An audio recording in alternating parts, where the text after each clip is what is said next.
good. Okay, so we started this Maamar where the Rebbe is discussing the verse that introduces the Ten Commandments, and it says, "Vaydaber Elokim es kol hadvarim ha'ela leimer," that Hashem said all of these words, saying, or to say, which usually to say means that Hashem tells Moshe to say to the Jewish people. Here, the entire Jewish people are there. So, what does to say mean? So, the Rebbe brought three possible explanations, three interpretations. Leimer means that when the Torah was given, something new happened. That when we learn Torah, we are saying it for Hashem to say it back. Hashem repeats after us. Hashem joins us in our learning, and whatever we say, Hashem says it with us. That's what Leimer is. That you're learning the Torah for Him to say it as well. Hashem says it with you. Another explanation is the opposite. That when we learn Torah, it's not our words, it's Hashem's words speaking through us. It's Hashem speaking in our mouth. It's the divine word that we are saying. And a third interpretation is that Vaydaber, the Dibros, the words of the Ten Commandments, were said to bring meaning to the Leimer, to the Asar Maamaris, the 10 sayings of creation. So, to understand this and the connection between all of these various interpretations, we started looking at what the Rebbe Marash said in a Maamar on the same topic. The Rebbe Marash explained that at Matan Torah, Hashem placed His name with the soul of every Jew. Just like every angel has Hashem's name within their name, Michael, Gavriel, they all end with Kael, with Hashem's name. So too at Matan Torah, Hashem put His name on every Jewish soul. And that's why we're called Yisrael collectively. And every individual as well, we have Hashem's name with us. That is the meaning of Anochi Hashem Elokecha, the beginning of the Ten Commandments, is I am the Lord your God singular.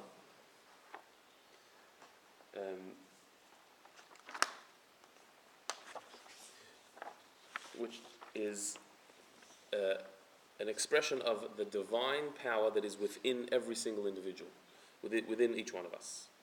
Now we started on Gimel, the top of Reish Ayin Gimel, where it said that the divine name that is invested in the Jewish soul is higher than that invested in an angel.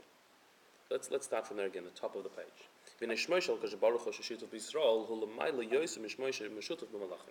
The divine name that Hashem joined onto every Jewish soul is higher than the divine name that is joined onto every angel.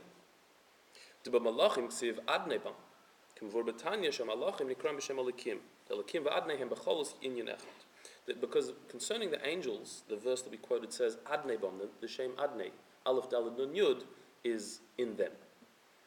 And Tanya explains that angels are also referred to by the name Elokim. And really, Elokim and Adnei, both of these names, as we explained the other day, are synonymous, are on the same level. Both of them denote a level of divine light that is filtered to connect with the world. As opposed to Hashem Himself that is beyond the world, both Elokim and Adnei denote the level of the divine light that is limited to fit into the world. And so the angels have a connection to the divine names Adnei and Elokim, which are expressions of limited divine light.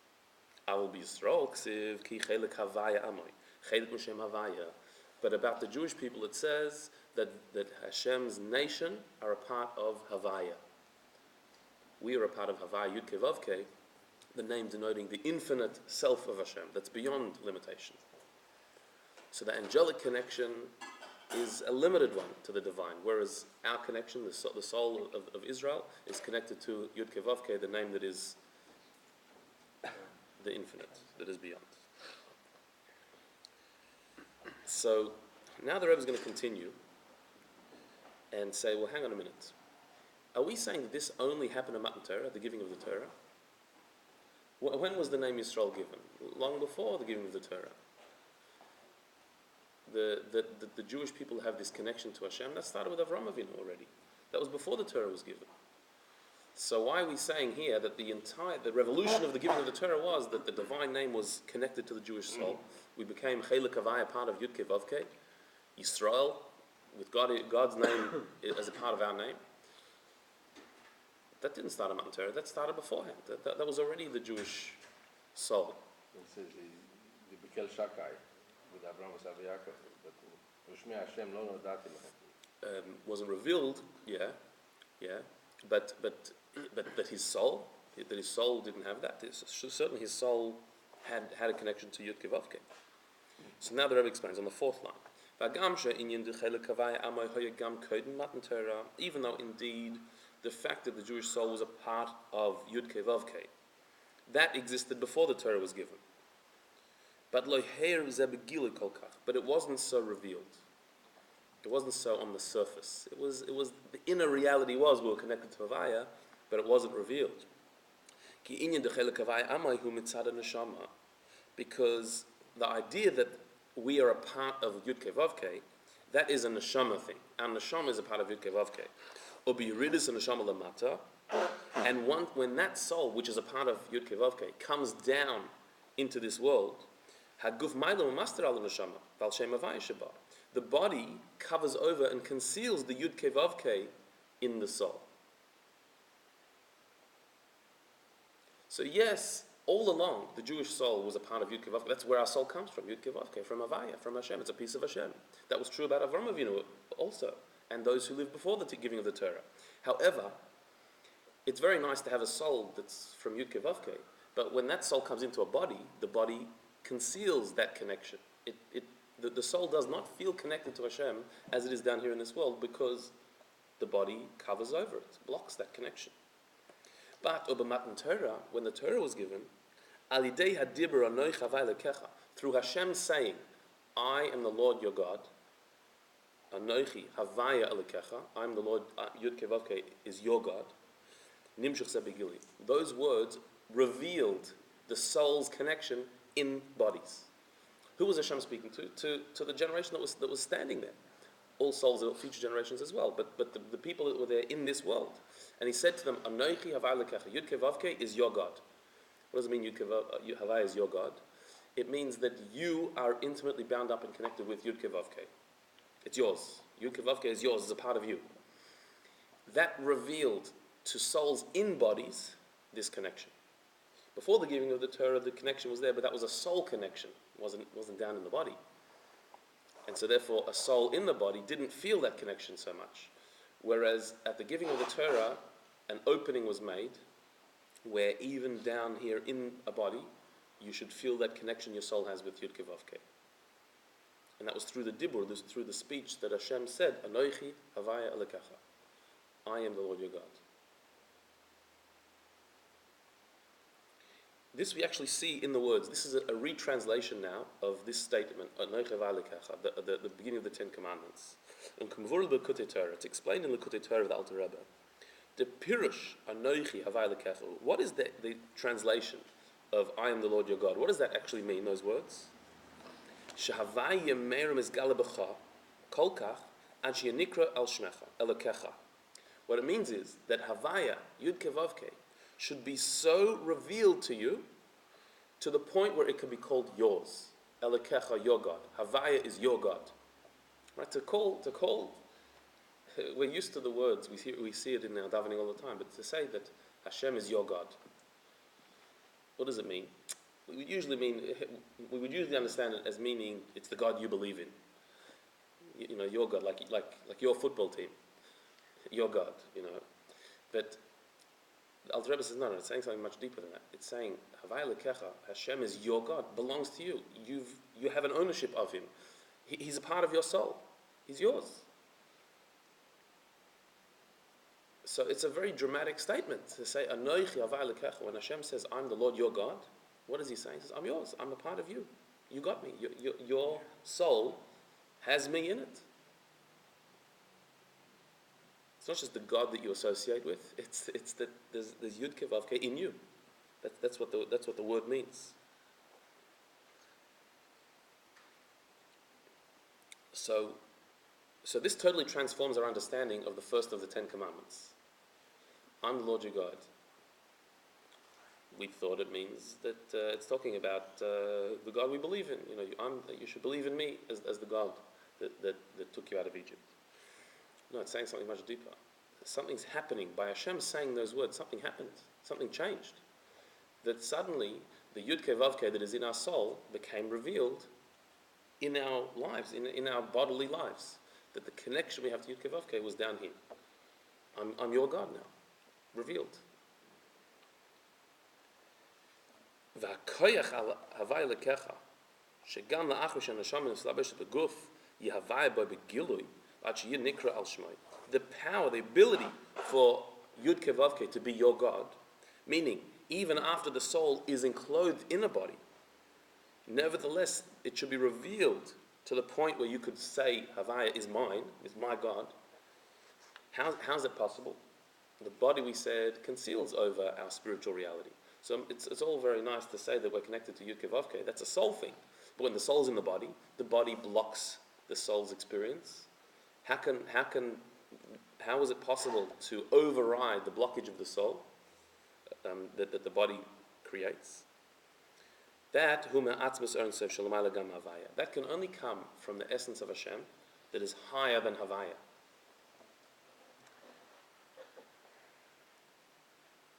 Why? Because Shem Havaya, Yud Kei Vav Kei, as far as it's concerned, as far as a divine name is concerned, where is the divine name revealed? Only above, in higher realms. This physical world, by definition, the physical world is not a place of divine revelation. That's the whole definition of the world. What is the definition of a physical world? What does physical actually mean? Gashmias. Its definition is a place of non-revelation, where God is not apparent. What defines the body? What's the body? What makes the body and not the soul? The body is the part of us that does not experience godliness, that has 5 senses, that experiences the physical world around us, and that's it. That's what the body is. The physical world is a world where you see it and nothing else. You don't see anything beyond it. That's the very definition of physicality. So Yud Kei Vav Kei, the divine name, where does the divine name belong, as it were? Where is it revealed? Where's its natural habitat? Is in the higher realms. As far as Yud Kei Vav Kei is concerned, my place is up there.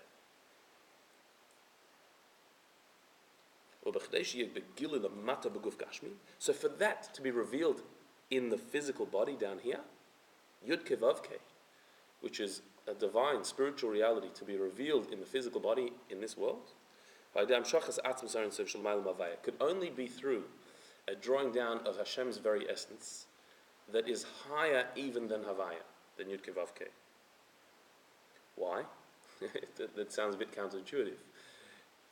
Havaya is spiritual, to be revealed in the physical world, it can't, it's too high. So what do you need to do? Reveal something higher. Well, that's even further away. How's that going to help? No. Because the higher something is, the lower it can be revealed. Meaning,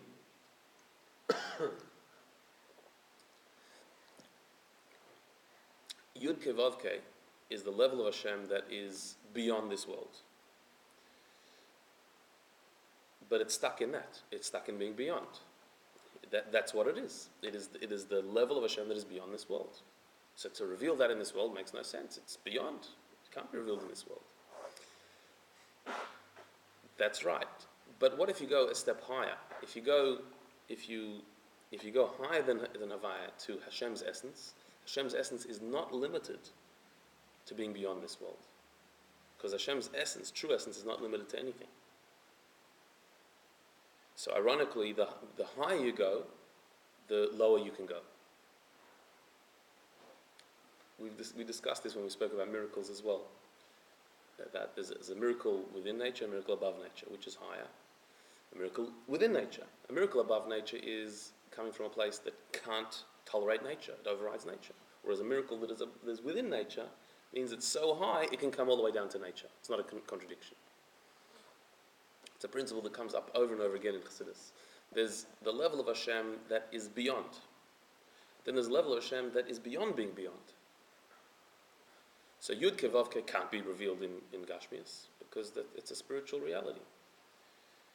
But the essence of Hashem is not limited to that. So the essence could bring down Yud Kei Vav Kei into the physical world because he's beyond it.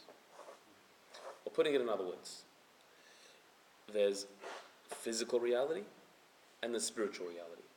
And those two are opposites. Physical and spiritual are opposites. Everything that defines physicality is what spirituality is not. Spirituality is where Hashem is revealed and sensed and felt. Physicality is where Hashem is hidden and not apparent. They're opposite realities. How can you bring together opposites? Only if there's a third level that transcends both. That third level can bring together opposites because it's beyond both of them, encompasses both of them, and so therefore can include both of them together. And so what's the third level? If there's physicality and spirituality, what's the third level that's beyond both of them? It's called godliness. Godliness is beyond both physical and spiritual. Because Hashem is not physical. Hashem is also not spiritual. He created both, so he's beyond both of them. So why do we link to that the name Havaya if it's beyond? So if it's from beyond that. So what the Alter Rebbe explains is that Anochi Havaya Lekecha, those three words are talking about the three levels. I, Anochi is I myself. Havaya is the spiritual self, and Alekecha is the physical, yours. And so the essence of Hashem, Anochi, can draw down Havaya, the divine revelation, into Alekecha, into a place of concealment, to be yours. They're all really one. An important thing to remember whenever we have this discussion is that Hashem, Elikim, Anochi, they're all one. It's all one God. It's just a different experience of Him. There's His essence, there's as He is in a revealed spiritual state, and then there's in the physical world, within the physical world. But it's all one God. So Anochi Havaya Lekecha is saying that to take Havaya, which is Hashem's revelation, and bring it into Elikecha, to be your God in your state of physicality, where the divine is hidden. How can you bring revelation into hiddenness? They're opposites. How can you bring spiritual into physical? They're opposites. Through Anochi. Through Hashem himself, who transcends both, he can manipulate both. He can bring Havaya into Alekecha. He can make your spiritual reality revealed in your physical reality. So we experience the Havaya of Hashem, or His essence then? It's really an experience of essence. It's really essence. Because we connected with the spiritual level there, but through the beyond. Yeah, but because it's the essence that brings down Havaya into Lekecha, so we're connecting to essence, that means. Through Havaya. But essence, because it's essence, there needs to be something to grip it with, which is what Havaya is. Okay. Havaya is the revelation of essence. Okay. So the end of that paragraph. So v'zehu anochi Havaya Lekecha. So that's our new, very deep understanding of the words anochi Havaya Lekecha. Shakoyach al zeh shehavaya yeh Lekecha. The power for Havaya to be a Lekecha, is from Anochi, which is higher even than Havaya. Now we understand a little bit better why these are the first words of the Torah, of the revelation of Torah. This is what it's all about.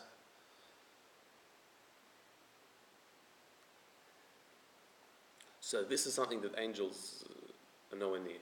Angels are in the spiritual realm, and even there they're experiencing a limited form of godliness in the spiritual realm, whereas we in the physical world are connecting to essence, because to bring godliness into the physical, only essence can do that. So the next paragraph, V'yeshleimer. So we could say, the kivin sheshmo shakadosh baruch hu sheshitish b'Yisrael hu shem havaya shalamaylam shem adnei shemishutu b'malachim, being that the divine name that Hashem joins onto the Jewish soul is Shem Havaya, which is higher than Aleph Daled, than the name Adnei, which is what angels are connected to.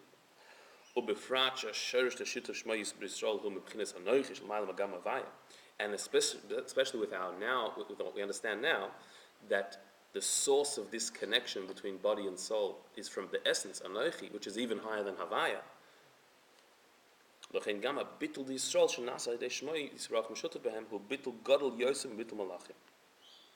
it must mean that the nullification that the Jewish soul has to God through our name being connected with His name is deeper than the nullification that angels have to Hashem. Meaning, even though we've discussed how angels are totally nullified to Hashem, they have no sense of self, no sense of separateness. Okay, but what are they nullified to? To the level of Hashem, which is Adne, which is limited, a limited ray of divine light. Whereas we are connected to the essence. So therefore the Jewish soul's nullification to Hashem, oneness with Hashem, connection with Hashem, is deeper than that of angels. And we'll see how. So, does it go so physical, then Elohim, then Havaya, then Adonai, then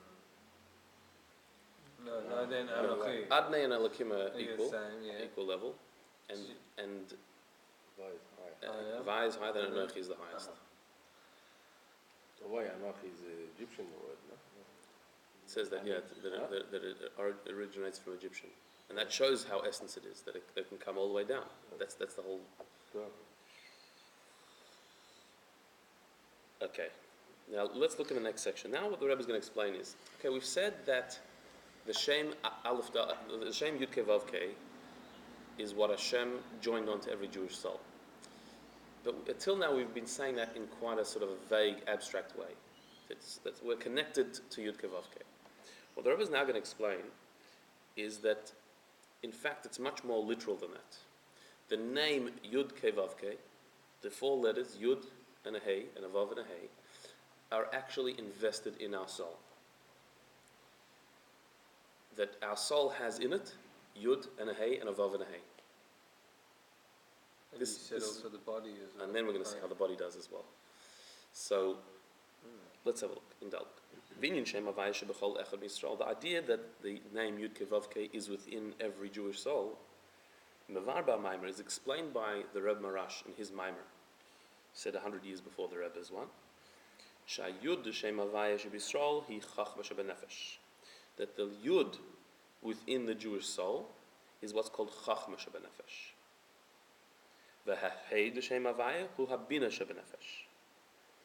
And the Hey in the name Yud Kei Vav Kei is Bina within the soul, which is to understand something from within something else. Let's just explain for a minute. That several places in Chassidus, there's the idea explained that the name Yud Kei Vav Kei is actually the 10 spheres. 4 letters are actually 10 spheres. How so? So first of all, the Yud and the Hey represent the spheres of Chachma and Bina. What are Chachma and Bina? In our intellect, there's the power of Chachma, which is the power to come up with a new idea or understand a new idea, that something flashes in your mind and you've got it. It's the kernel of a concept that pops into your mind. So as you're listening to me talking, or you're having a conversation with somebody, or you're reading a book, or you're sitting and thinking, pondering an issue or a topic, there's a certain point where the concept hits you. Boom. In a point. It's just a point. That's represented by the Yud. The Yud is just a little point. The point has hit you. You then need to develop that point, extrapolate more and flesh it out. And that's the power of Bina.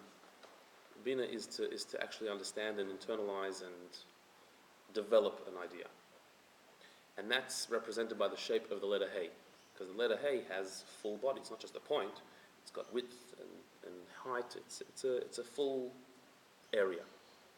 It's a complete shape. Yud is just a point, whereas Hey is a developed point. That's Chachma and Bina. And what that means in the spiritual sense, in the soul, is that there's also Chachma Shebenefesh and Bina Shebenefesh. First we spoke about Chachma and Bina in the mind, developing a concept. But deeper than that, in the soul, there's Chachma and Bina.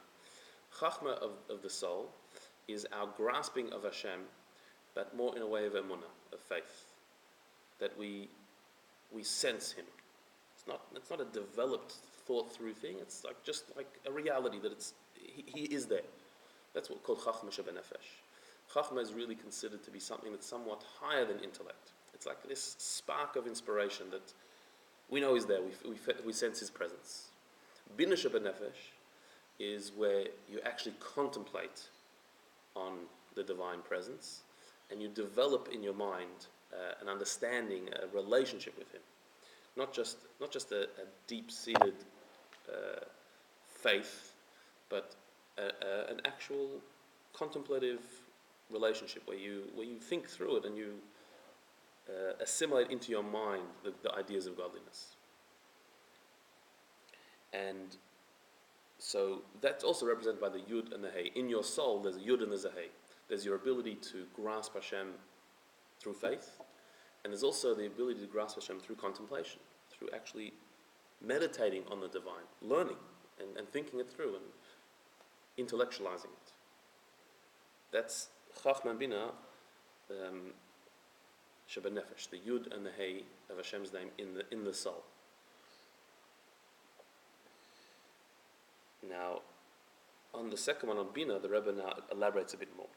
The Bina is defined by Chazal in the Gemara. The power of Bina is lahavin davar mitoich davar, which means to understand something from within something else. In English, that means to extrapolate. Right? If you know this, so then you can extend that concept to know more things. So, just like the power of Bina is to take the point of Chachma and then to expand upon it, so too the concept of Bina is lahavin davar mitoich davar. When you understand one thing, you can further elaborate to understand more, to develop the one point into a full body, the Yud into a Hey. So the Rebbe explains this a bit deeper. What does it mean, lahavin davar mitoich davar, to understand something from within something else in the soul? Third line of the paragraph. The toich davar hu hadvar havai shemislabish b'seichen nivroim. So, lahavin davar mitoich davar, to understand something from within something else. Within something. What's within something here? It's referring to the divine word that encloses within all creation. Kipirish Baal Shem Tov al pasuk, like what the Baal Shem Tov explains on the verse in Tehillim, la'olam havai dvarcha nitzah b'shamayim, that Hashem, your word, always stands in the heavens. The Baal Shem Tov explains that what that means is that davar who had a dibur atzma shalaman mislabish. Oh, sorry. That the Baal Shem Tov explains that Hashem's word fills all of creation. All of existence is enlivened by the word of Hashem that fills all of creation. When you contemplate on the toich davar, the word of Hashem within everything, so then you can understand davar, something else, which means the davar who are dibur atzma shalamayim mislabshus b'nivraim. You understand that there is a divine light that is beyond this world, that is beyond being within creation. The b'chol hu eres sovev, which is the eres sovev, the light that is beyond all worlds. V'zel lahavin davar mitoich davar, and that's what it means to understand something from within something else. Shalidei is bonus b'davar Hashem hamalubush b'seichen nivroim toich davar shu ha'ara bilvad. When you contemplate on the word of Hashem that is enclosed within creation, which is called toich davar, which is just a ray of the divine light, by the very fact that it's enclosed within the world must mean it's only a limited divine light. You come to the knowledge that there must be something beyond that. The next page, which is higher than being enclosed within the world, which is the source of this divine light that's within the world. Are you talking about like backward engineering? Sorry, is it like a backward engineering? Yeah, you're tracing it back to the source. Yeah. So let me explain what we just read. It's quite a profound concept. What the Rebbe is saying is that we can relate to the idea that the world is enlivened by Hashem. That there's a divine energy that maintains creation. Well, how can we relate to that? Well, from our very selves. You look at yourself. You are alive. You are present. You're here. How are you here? How are you present? There's some force enlivening you. There's something maintaining you, sustaining you, giving you life. Your body by itself is just a piece of flesh. It's dead. The fact that your body is moving and alive and reacting is because there's some energy enlivening it, keeping it going. So that level of the divine that is within the world, enlivening the world, is something we can palpably relate to. You can almost see it. There's a verse that says, "From my flesh I can see God." What does it mean? I can look at my flesh and know that I'm alive. I can see God. Not that I can see Him, but I can see He must be there because there's something giving me life. And that's not just me, but the entire world. The entire world is functioning. The whole universe is alive. There's some force enlivening it. There's something within the world, an energy within the world, which is what the Baal Shem Tov says. It means in Tehillim that forever, always, your word is in the heavens. Meaning, the word that says that created the world and the heavens, that word, the divine word, is always in the world to give it life, to keep it going. That's something that we can almost see with our own eyes. It's an obvious fact. When you contemplate on that, you come to the realization that well, if there is a divine energy enlivening creation within creation, obviously that means that there's a divine source for that energy that is beyond the world. Because an energy that's within the world that's just a ray, that's just an expression of the divine. It comes from somewhere. Where does it come from? From Hashem as He is beyond the world. And so, by making that step, you've started to appreciate, to understand, to relate to Hashem as He is beyond the world. Generally speaking, we can't relate to Hashem as He's beyond the world because we're in the world, we're a part of the world. How can we relate to Hashem as He's beyond? We can only relate to His immanence, not His transcendence. Yeah, but you can extrapolate from His immanence, His transcendence. You can extrapolate from His presence in the world, His beyondness above the world. That is the power of Bina in the soul. To start to relate to Hashem as He is beyond the world. How? Lahavin davar mitoich davar. To understand one thing from another thing. Or literally, to understand something from what is within something. Lavin davar mitoich davar. To understand Hashem as He is beyond the world from Hashem as He is within the world. When you contemplate that He fills all of existence, you can extrapolate that He is beyond all of existence. That is the power of Bina in the soul. To extrapolate and relate to a level of Hashem that is completely beyond us. To actually start to relate to it. That is the letter Hey in our soul. So we've got a Yud in our soul, which is Chachma Shebenefesh, which is like a more faith-based connection to Hashem. Then there's Bina in our soul, which is a more contemplative connection to Hashem. There's a Yud, which is just a point, and then there's a Hey, which is a fully blown concept. That's the Hey of our soul. Then the final Vav and Hey, the Rebbe doesn't spend too much time on. At the end of the top line, V'havav the Shem Havaya Hem HaMidrash Benefesh. The Vav of Shem Havaya represent the emotions of the soul. There are 6 emotions specifically: Chesed, Gvur, Tiferes, Netzach, Hod, Yesod. Those 6 emotions are the letter Vav. Just like emotion is what connects, so too the letter Vav is a connecting letter. It means and, Vav. It's also a line that connects high to lower. Also 6. And it's the 6th letter. So it represents the 6 emotions. And so our emotions towards Hashem, love and fear and awe and all the other emotions that we can have towards Hashem, is the Vav of Hashem's name in our soul. That we have it. We've been given this. And the Hey Achrona, the Shem Havai,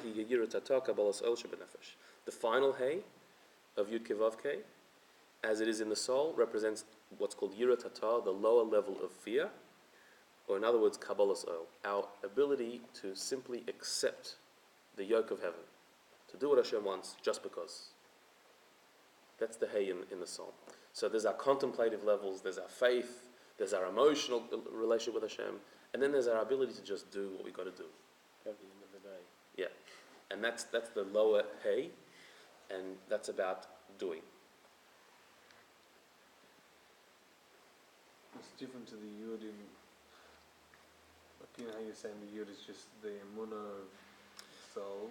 It's not just imunah. It's our ability to transcend intellect and know that Hashem is there. Hey it's not about me and my feelings. It's about just doing what Hashem wants. We're not talking about a deep contemplation or connection. We're just talking, just do what you got to do. It's like an action. Action. And that corresponds to the sphere of Malchus. Malchus is action, corresponds to action.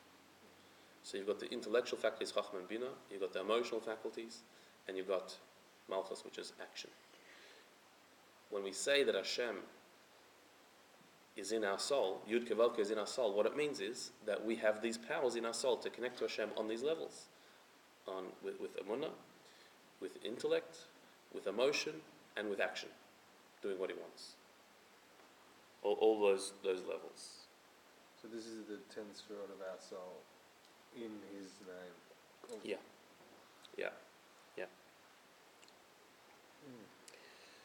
Now,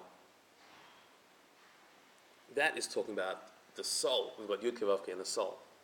But listen to this, third line. Well, Mamshech ba Maamar. But then the Rebbe Rashi continues in his Maamar and says,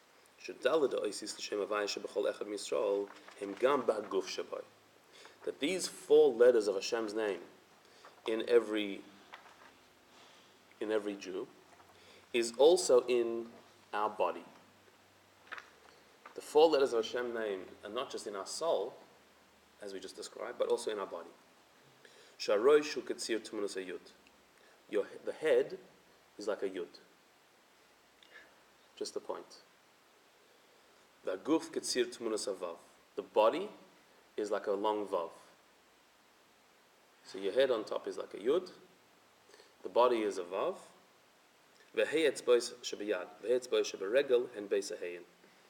And then the 5 fingers on the hand and the 5 fingers on the feet, on the toes. In Hebrew they're both called fingers. The 5 fingers and the 5 toes are the 2 hays.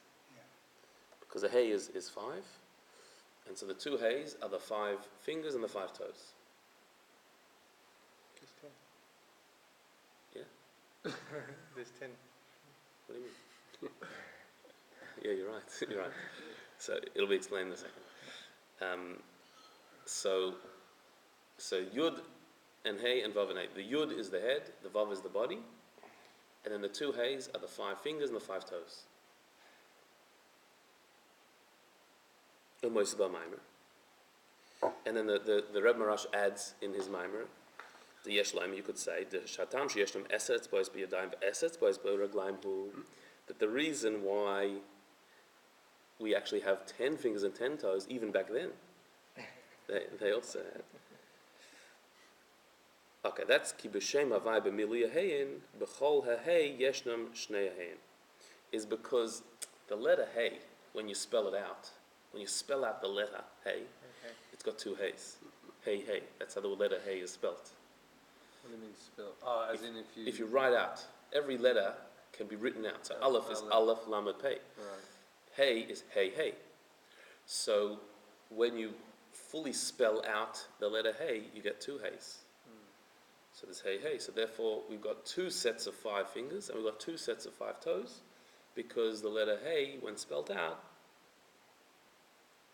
is 10. So it comes out that our body is in the shape of Yud Kei Vav Kei. Not just our soul has it, but our body has it. The Yud is our head, the Vav is our emotions, which is our body. So it corresponds. The head, the intellectual, is Yud. Then there's the Vav. Then there's the Hey of the hands and the Hey of the feet. But the Hey has to be spelt out. hey, hey. So therefore there's 10 fingers and 10 toes. Which one is the first? Like, does it correspond to the binner of the hay versus, Hands. or no? I'm not sure. I'm not sure if it does. Now, what the Rebbe now explains, this was all from the Rebbe Marash. So what he's saying is even our physical body has the shape of Yud Kei Vav Kei. That's showing how far this comes down. It comes not down not just into our soul in our body, it comes down into our body itself. That our body itself is in the shape of Yud Kei Vav Kei. Meaning our body is a vessel for the soul. And the soul is a vessel of Yud Kei Vav Kei. It all fits together like a glove. What the Rebbe is going to explain is, okay, but we had to do this hay trick and spell out the hays. Like, it's very nice to do that, but like, why all of a sudden we have to spell the word hay, so it's hey, hey? I mean, it would fit much better if we just had 5 fingers and 5 toes. So now because we have 10, so you're making it, okay, so spell out the hay. It sounds like, that's, you can't do it that way. Either it works or it doesn't work. If it doesn't work, so it doesn't work. Don't start going convoluted. So the Rebbe is going to explain that no, in actual fact, it has to be that way. There's a reason why you have to spell out the hays to understand this. And that mitzvah we'll see next time. Correct.